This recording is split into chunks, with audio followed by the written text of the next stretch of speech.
Hello everyone, and welcome to another video by Liminal Spaces. Of course, this is Ring Week, so we're going to be talking a little bit more about the novel The Ring by Koji Suzuki. This video will be a plot-spoiling deep read. So if you'd like to read this novel without spoilers, go ahead and stop here and read the novel before you watch this video. If not, then join me in this deep dive into one of the strangest horror novels I've ever read. In order to get the ground situation of this book, it would be wise to go back a video and see my initial review of this book, which gives the ground situation of the book and a little bit of the plot synopsis. Because of that, I'm going to go really fast through the beginning here. This novel is about a man named Asakawa Kazuyuki, and he works for the Daily News in Tokyo. He's a reporter. And he randomly falls into this story of teenagers dying from heart complications that they're way too young to be experiencing. And it starts because his niece dies that way.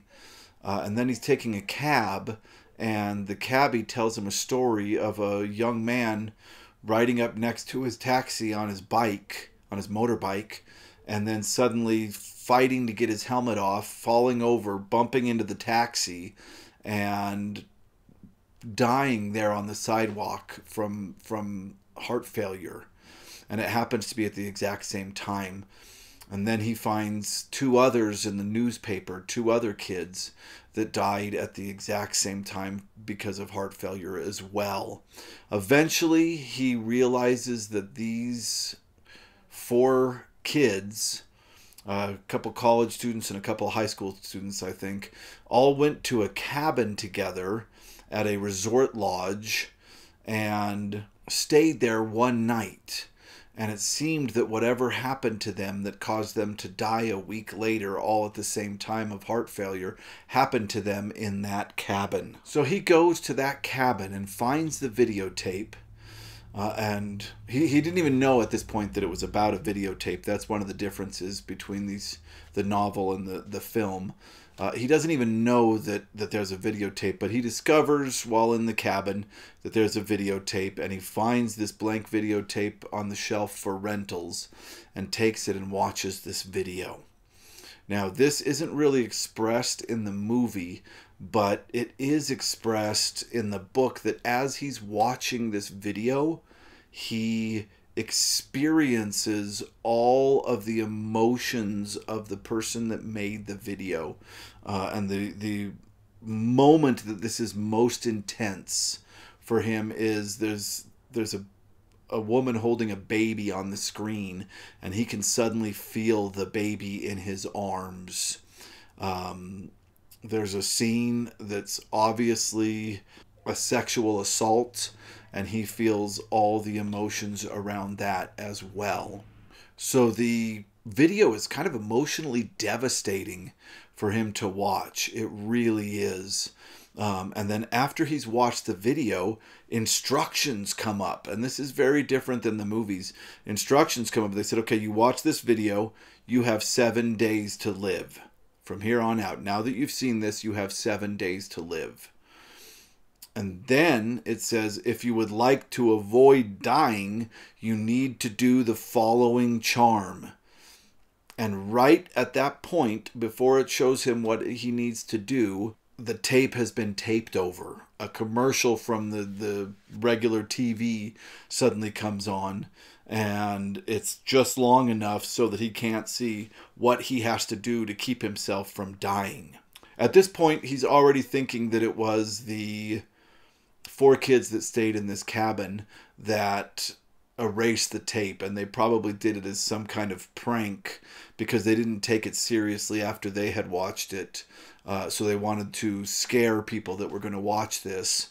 So they erased the charm so that they didn't have any idea how to avoid death. Asakawa at the start of the novel seems like a strong, smart, and logical character.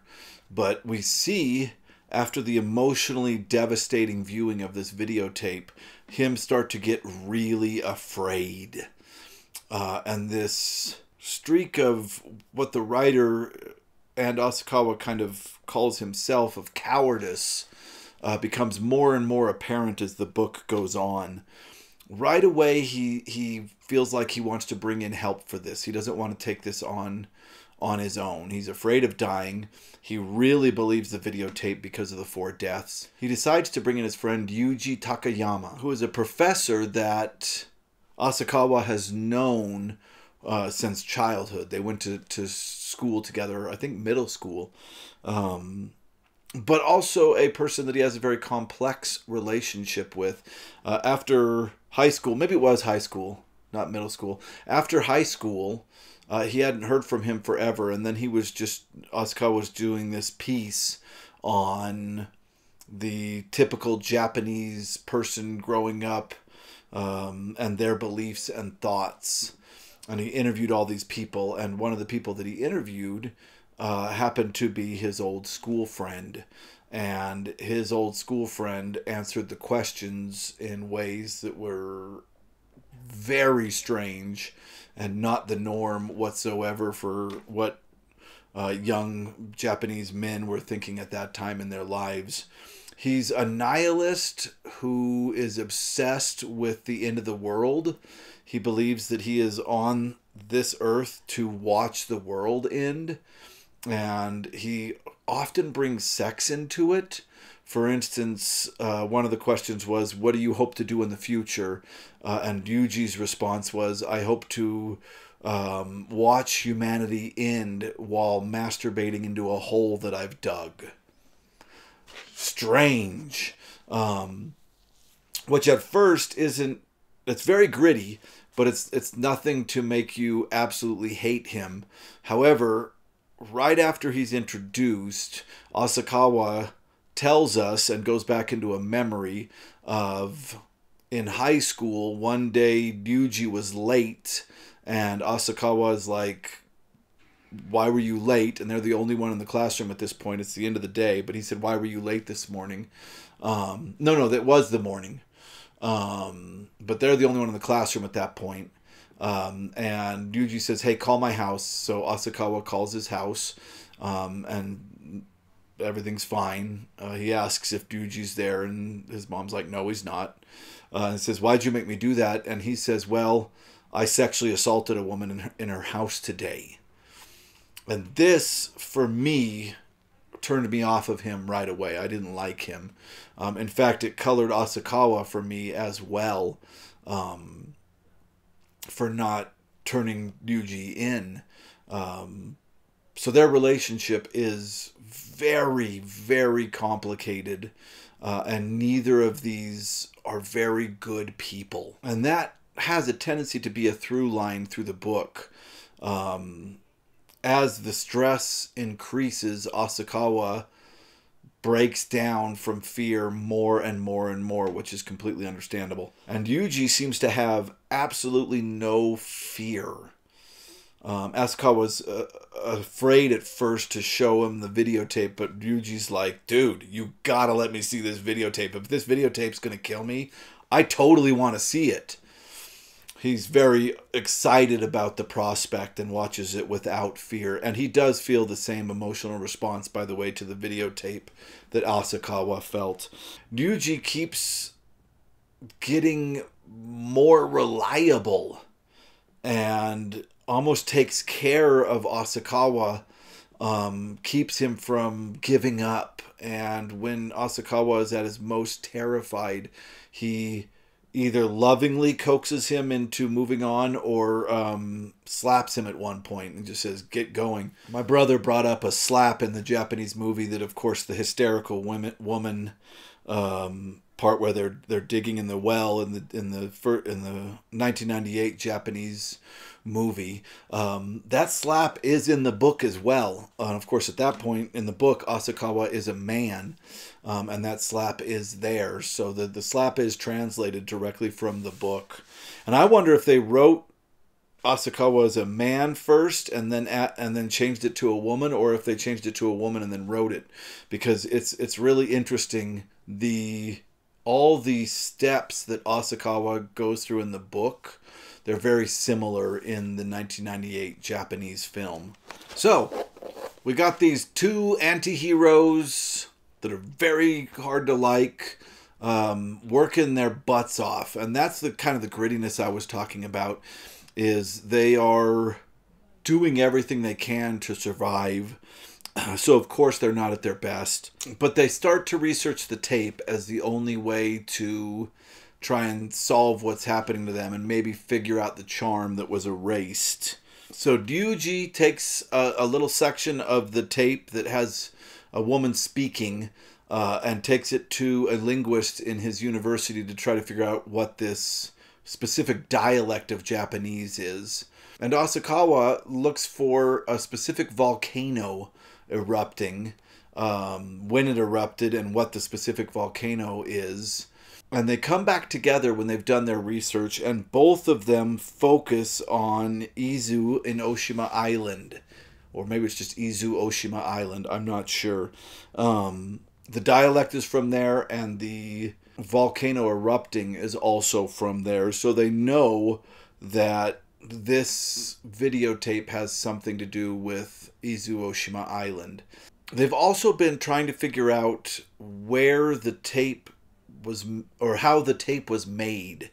And what they realize is, going back through everybody that stayed in the cabin before his niece and her friends did, they realize that the tape came into existence about a week before his niece and his friends saw the video. Basically, a family with a young boy came out to the lodge, and the family wanted to watch something on TV, and the kid wanted to watch something else. So he brought a video cassette and put it in and pressed record to have it record the other channel that they weren't watching. And then when they left, he forgot the videotape. So they run with this idea that maybe it was pirated. It took over the airwaves, so that when this kid was recording what he thought was a show that he really wanted to see, what he was actually recording was this weird video.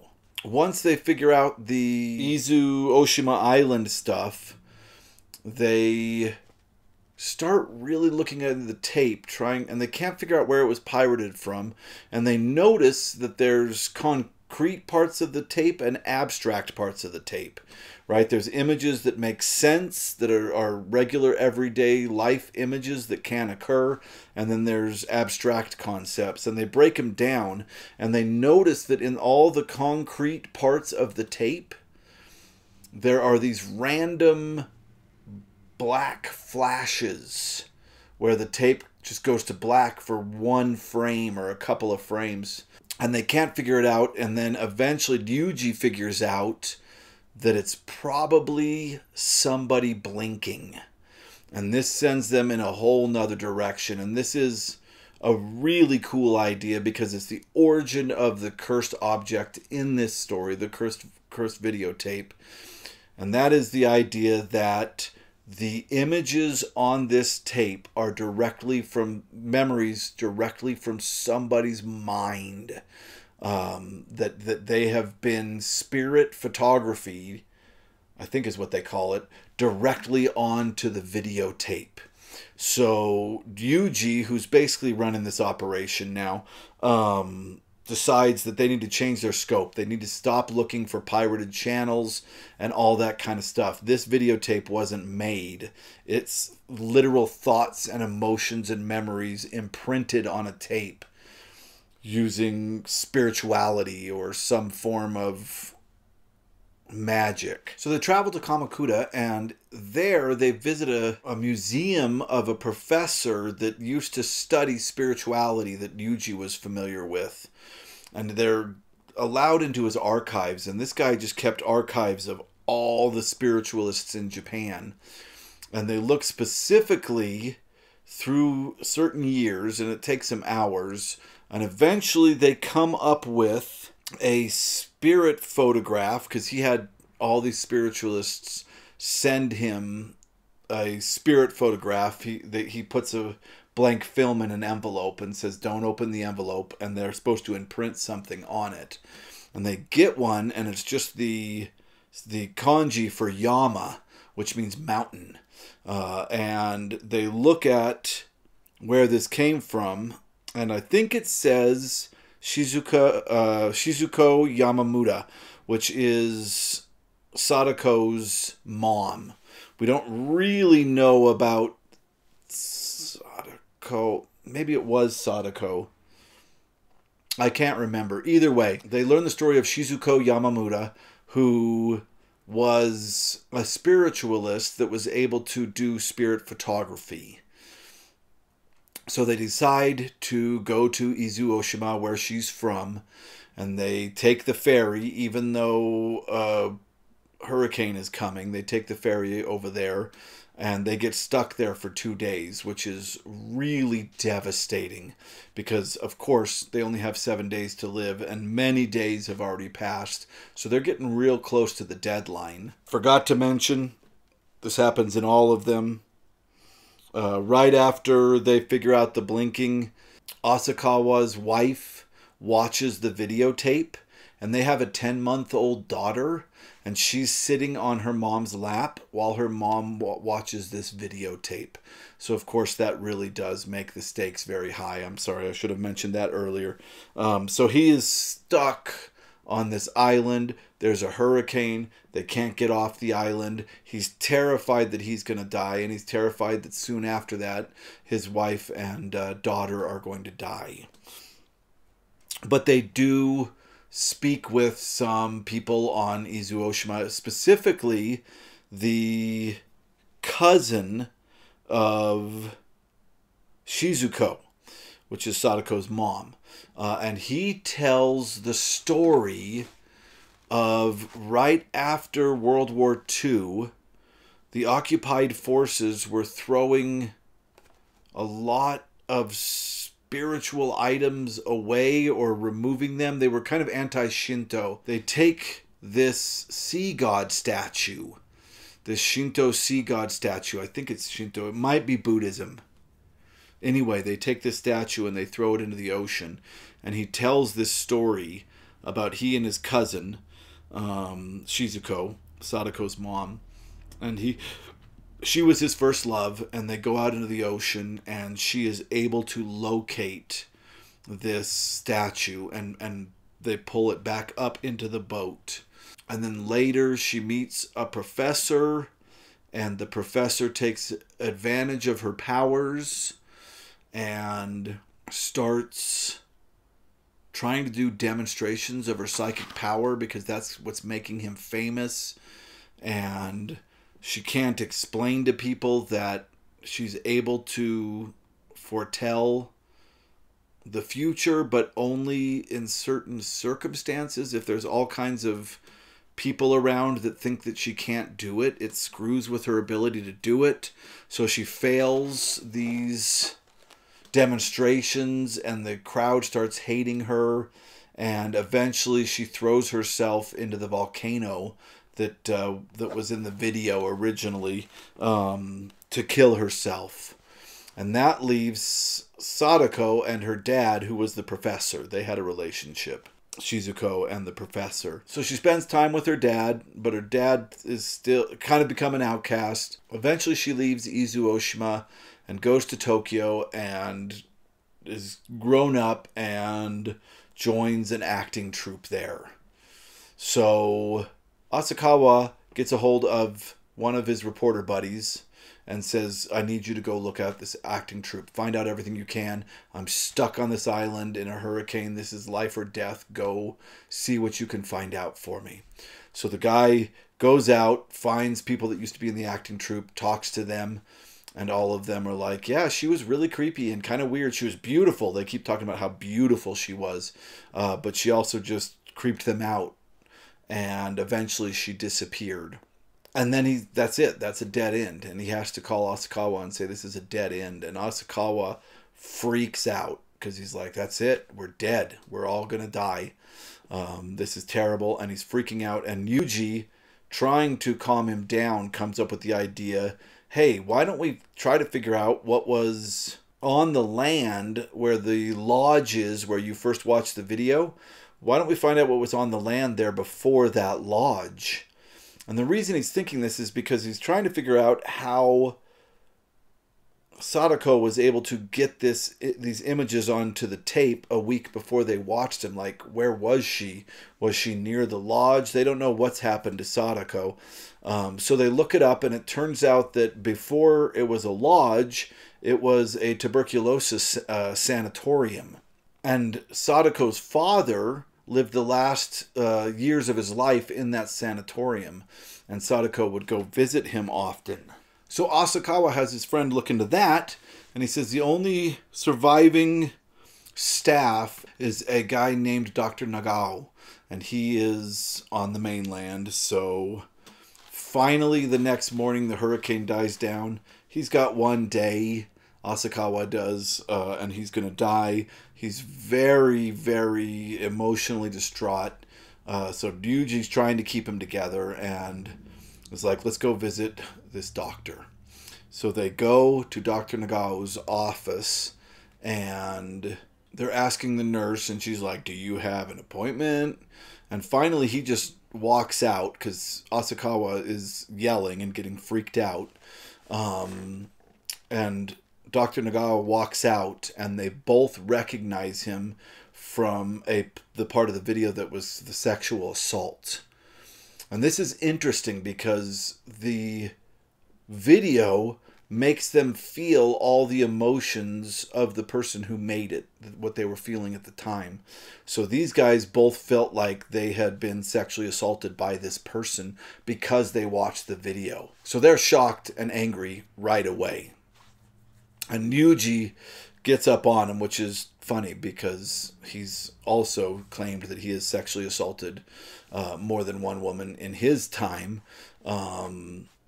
But he gets up on him and is like, dude, you need to tell me about what happened to Sadako. And the doctor instantly flips out. And it's written so well because, of course, he's been hiding this monumentous crime for all of his life, and suddenly there are people here that obviously recognize him. So the nurse leaves, and Yuji's like, what did you do to her? And he gives them the entire story. And this, I believe, is where the main theme of this novel comes out. So Sadako was coming to visit her father, and Dr. Nagao was his father in the tuberculosis sanatorium. And one day Sadako had taken a walk, and Dr. Nagao happened to run into her while she's out there. And he's obviously very sexually attracted to her. And he's creepy and he's stalkery, and he has a conversation with her and says, let's take a walk, obviously taking her to a place that is less peopled, showing his intention to commit this crime. And they eventually go to this area that has a well, and he sexually assaults Sadako, who had not had any form of sexual connection in her life before. And it, of course, obviously completely destroys her.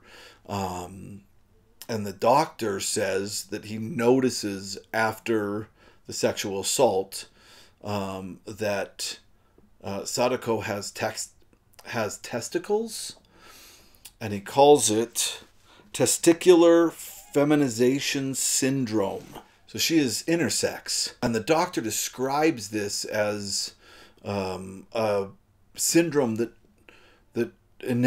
one of the side effects are making very beautiful people. So he seems kind of obsessed with this concept. Dr. Nagao starts to blame everything that occurred on the fact that he had smallpox and didn't realize it yet. Right after this, it turns out he had smallpox. And he was, as far as he could tell, the last person that had smallpox in Japan. And Asakawa points out, well, after you sexually assaulted Sadako, then she would be the last person with smallpox in Japan. And right after this, Sadako starts screaming into his head, right? Because she has this psychic photography, I'll kill you, I'll kill you. And he starts freaking out and suddenly has these really murderous urges for her and ends up choking her and then throwing her into the well. And the book posits that, and this is the part that I found kind of to be the weakest part of the book. The book posits that Sadako purposely put the urge for him to kill her into his mind as almost a form of suicide, that she wanted him to kill her.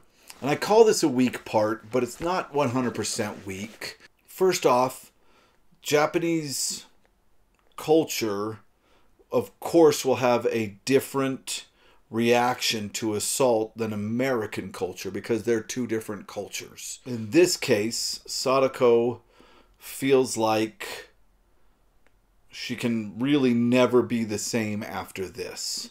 Therefore, death seems like her only option socially. I know that sounds strange, but this is a different culture we're looking at.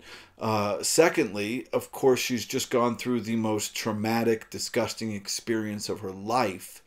So she has psychic powers, so she's just throwing everything out, all of her emotions, all of her hatred, and it could be just what he received. And it could be that she, with her power, might be able to tell what she could become if he throws her into the well, the revenge that she can get. So, yeah, that part of the book is the hardest for me, and I obviously need to give it more thought, but that's kind of where I was stuck with it. So she gets thrown down the well, and she lives in the well. She's still alive when she gets thrown down in the well, and she has smallpox. So they finally have all this information, and they know where Sadako is. And I want to read this one part of the book, because in my opinion, this is one of the strokes of brilliance in this book. He couldn't explain it logically, but from his experience reading novels and watching trashy TV shows, he felt like he had a good idea of the kind of plot device called for now, based on the way the story had unfolded. There was a certain tempo to the unfolding. They hadn't been searching for Sadako's hiding place, but in the blink of an eye they'd stumbled upon the tragedy that had befallen her and the spot where she was buried. This quote shows us that the characters are thinking about narrative plot when it comes to how a ghost story unfolds. And this is a ghost story. And they're right. It's interesting to me because their plan is to go in, find a well that's under the floorboards of this cabin, which we don't know yet, and pull out the body of somebody that's been thrown down a well to stop a curse. And we see all throughout the 70s and early 80s, when ghost stories were popular before, this same trope. In fact, if you think about the movie The Changeling, literally the end of that movie is there's a well underneath the floorboards of a house. They have to pull up the floorboards, they have to go down into the well and find the body of this ghost to stop the haunting. Like, straight up, every aspect of this story has been told before. And I really do think Koji Suzuki watched The Changeling. And the reason that I bring all this up is because Koji Suzuki is going to, I think, rather brilliantly turn this trope on its head. And that is why we still talk about this novel today. That is where the brilliance that made the Ring movies shine so much comes from, is this trope. So I don't need to go into all that happens. They go down into the well. They find Sadako's body. The time of Asakawa's 7 days is up. Yuji's is tomorrow. Asakawa's wife and daughter is a little bit later than that. But they're like, the story is solved. We're done. And the book should end. And it's very strange because there's quite a few pages of the book left at this point. And you're thinking to yourself, why are there this many pages? Of course, I'd seen the movie. And I think many people that have read this book saw the movie first, so we knew what was coming. But I had my buddy Bo over here, and we watched the Japanese Ring and the American Ring yesterday. And he watched the Japanese Ring with my brother for the first time and my good friend Yumi. And I was actually away in Japan when they watched this. This was in like 2002. And my buddy Bo was talking about, number one, that as they watched, Yumi was getting so scared that she couldn't translate for them anymore because she was too scared to translate.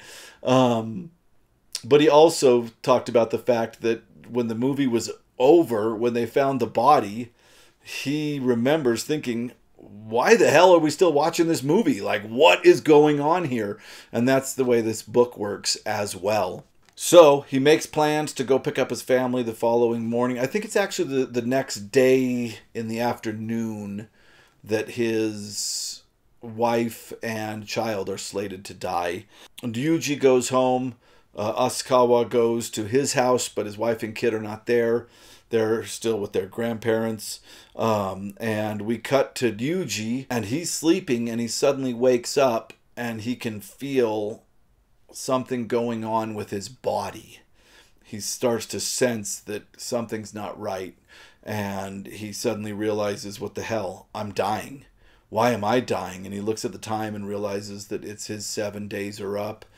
And he looks in the mirror, and he sees himself as an old man. You'll note none of this is the same as the movie. And he sees himself as an old man, and it terrifies him. So he tries to call this woman Mai that Asakawa thinks is his lover. He calls her and also figures out exactly why he's dying, and Asakawa didn't, but he doesn't tell us in the book at this point. So Mai answers the phone, and he just screams and falls down and dies.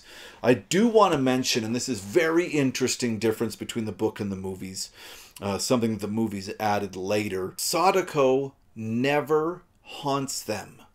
They see the video, they feel all of the emotions that she felt, and then 7 days later, they die. And I was quite shocked because when Yuji dies, the scariest thing that happens is he sees himself as old in the mirror. And then his heart stops. The entire description of his death is the description of what it's like to have a sudden heart failure. Sadako does not make an appearance.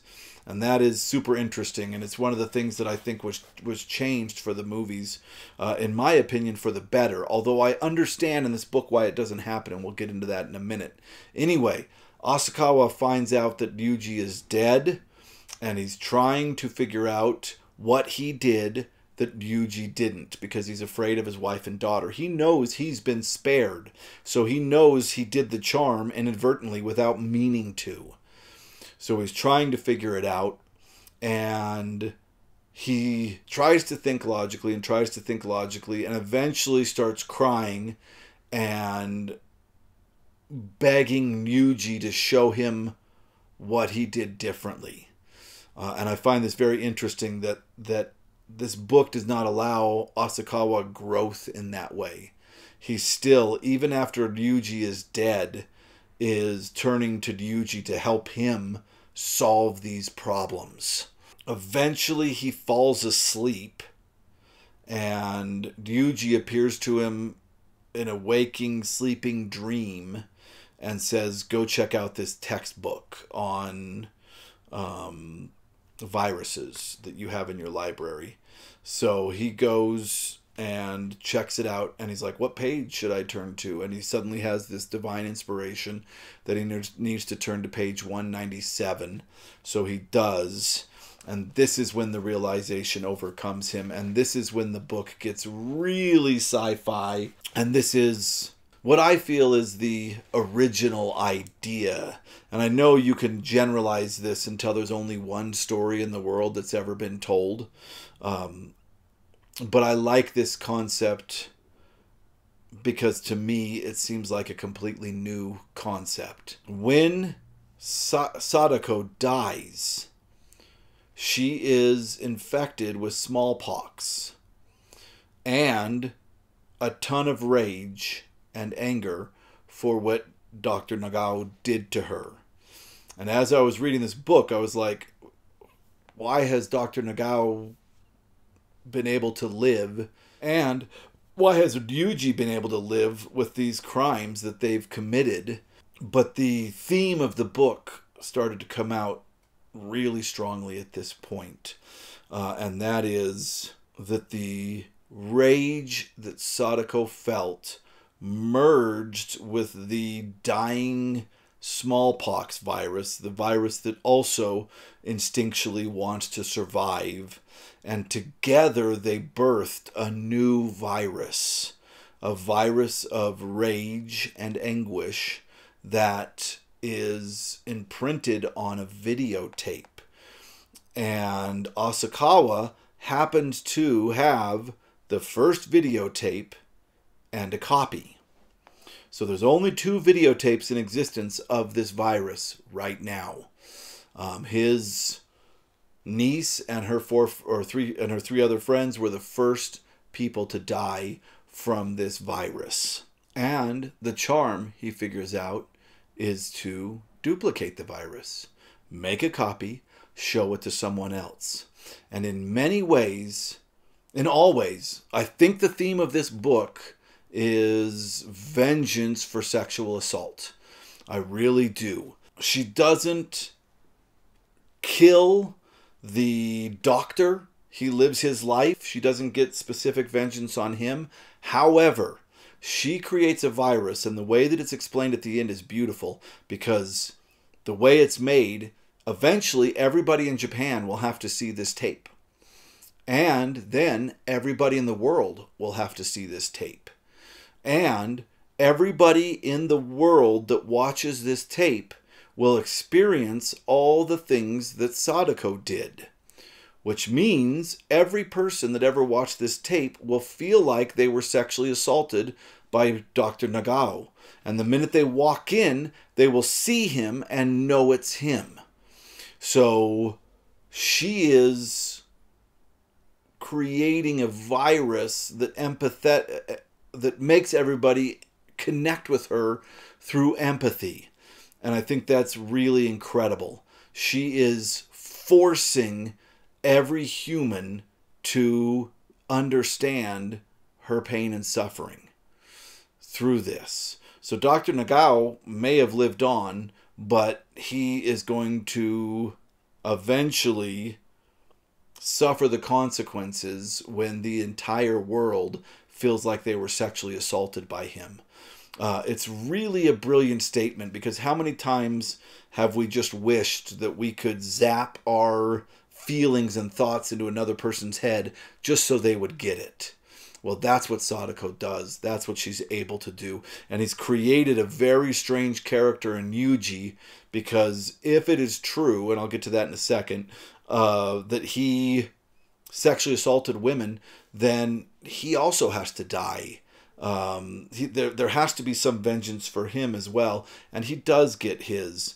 But the writer, I think, was kind of wishy-washy on that, and this is another point that I have a bit of a hard time with in this novel, in that I think he started wanting to make an example of Ryuji, that he was a bad person and that he has to die because of the terrible things he did to women.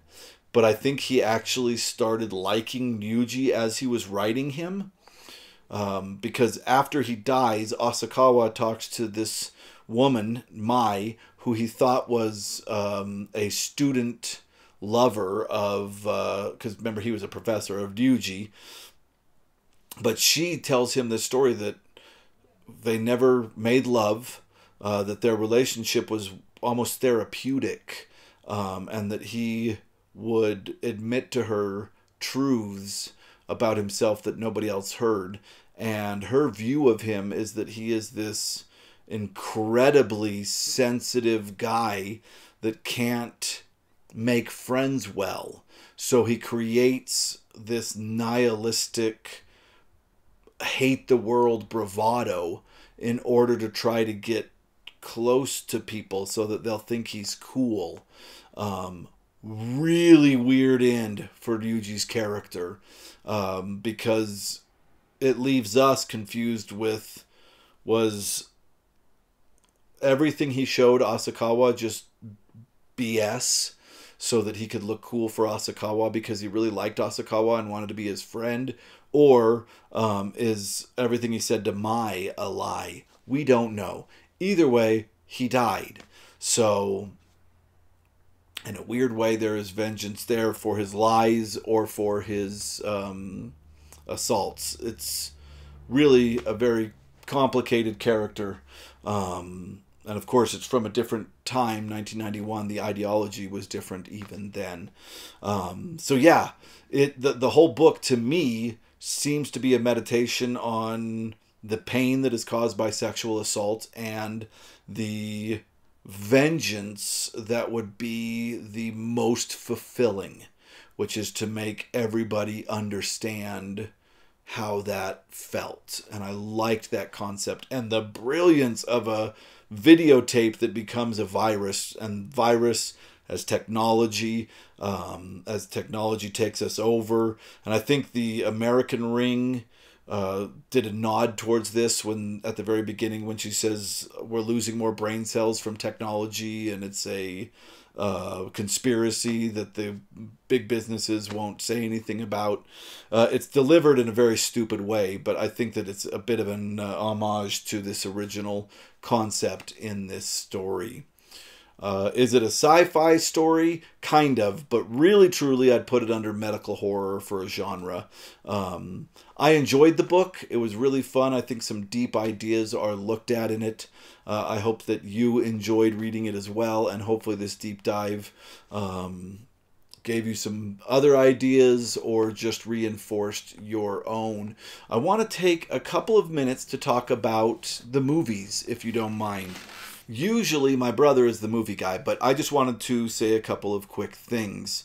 Number one is this morning, before I started recording these videos, I went and watched the original movie, which was a made-for-TV movie in Japan in 1995. The Japanese film that we're all familiar with is not the first time that this book was interpreted into the medium of film. It was actually the second. So there was this 1995 TV show, and I saw the cover for it, and there was a ton of nudity. So I thought it was this kind of hack and slash, almost pornographic title. And the first thing I'll say is I was completely wrong about that, although there is a lot more nudity in that original one than there is in any of the others. If you're interested, I watched it on YouTube. I just typed in 1995 Ring television broadcast, and it came right up subtitled. So if you want to watch this, it's out there. And it was cooler than I thought. The director really tried to up the scares. There was a lot more scares. Of course, they're 95 scares. 1995 scares aren't as scary as they were in 1995, but they're in there, and I really appreciated it. The director also tried to be more artistic, and I really liked that. It's the closest adaptation of the book. All the changes that were made to the 1998 film Ringu are what inspired the rest of the movies, so we never see an adaptation as close to the book. The ending is a mess, in my opinion, but it tries to take on all the things that are covered here, although it takes away the concept of sexual assault and turns it into incest, which I didn't think was as interesting. But I do think it's an interesting watch, especially if you love The Ring. You should give that TV show a watch. It's only an hour and 47 minutes on YouTube, and it includes the original Japanese commercials from 1995, which was very nostalgic to see. And then we get the 1998 version of the Ring, the original Japanese movie version. Not the TV, but the movie version that changed everything. And Jason already covered most of that, but I wanted to focus on the concept that Sadako in the book does not come back to haunt them when their 7 days is up. They just die of heart failure. Because Sadako's dead in the book. All that lives is a virus that needs to continue to spread through the videotape. And it's interesting because at the end of the novel, he has to decide. He has the only 2 copies of the virus. He has to decide, should I just destroy these videotapes, let my wife and daughter die to save the world from this pandemic that is going to be huge, right? So many people are going to die misunderstanding instructions and so on and so forth. Like, this virus will kill a bunch of people. And his final thought is, why should I have to sacrifice my little family? And that's the end of the book. But it's such a huge idea. Anyway, the 1998 Japanese film version after the TV version, the one that we all know, added Sadako coming back in a very specific way. Now, I do want to mention the 1995 film did bring Sadako back into it when the 7 days were up. I'm sure that the writer and filmmaker were like, why is Sadako just gone? So they brought her back, and it doesn't work well. But the 1998 version works incredible because he came up with the idea of her crawling out of the well and then coming out of the TV. And it was so good. It's one of the greatest horror moments of all time. He deserves all of his praise just for that one scene. I have some problems with the 1998 version, but I saw the American one first. But nothing can be better than him coming up with the idea of her coming out of that well and then coming out of the TV. And I also want to give a shout out. I don't have her name memorized. Ino Rie plays Sadako in the 1998 version of The Ring. And she was studying kabuki movement in schools, I believe. Of course, kabuki is traditionally an all-male endeavor. So Wiki says she's a kabuki actor, but she's not a kabuki actor. She uses, apparently, this kabuki training to do Sadako coming out of the well. But the way that they did it is they filmed the entire thing backwards and then played it forward. And I prefer the American Ring, and that's not usually how it goes with me. Usually I prefer the original Asian. And Tell of Two Sisters, I like that one much better than The Uninvited. Shudder, the Thai version, is way better than the American. I like the Grudge Japanese version way more than the American Grudge. It's very rare for me to prefer the remake, but in this specific case I do. But it is easier to take something that's already made and make it better. The Japanese director of the 1998 version of The Ring and the screenwriter had to invent all these ideas that were so incredible and had such an effect on the landscape of horror films. So I just wanted to bring that up. I feel like that the American Ring solidified Sadako into Samara, and Samara didn't grow up like Sadako did. She died as a child, and they really streamlined that ghost story. She was some kind of miraculous birth. The mother, we don't know who the dad was, but Sadako, or Samara, unfortunately couldn't help but broadcast these creepy thoughts and hallucinations to other people and animals.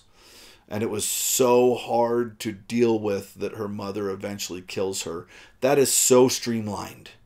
right? The Japanese 1998 version took steps. They changed Asakawa from a man to a woman. They made Yuji her ex-husband. They changed the gender of the child from a girl to a boy and also made him older. And then they had Sadako come back for the curse. They brought up the concept that Sadako's father kills her instead of this Dr. Nagao guy. They took out all the sexual assaults, although I think it comes up later in the universe. So even they were trying to streamline the novel. They all knew that that trope, that turning that trope on its head was the most brilliant part of the book, and they wanted to solidify that. And I feel like it had to go through all these iterations to be solidified. And I feel like of all the ones that I've seen, the American one is the most artistic, the most streamlined, and the most gut-wrenching of all the movies. It is the idea in its best possible form, in my opinion. I will state I have not seen the Korean remake, which could be great. My favorite horror movie of all time is Korean, and that's Tale of Two Sisters.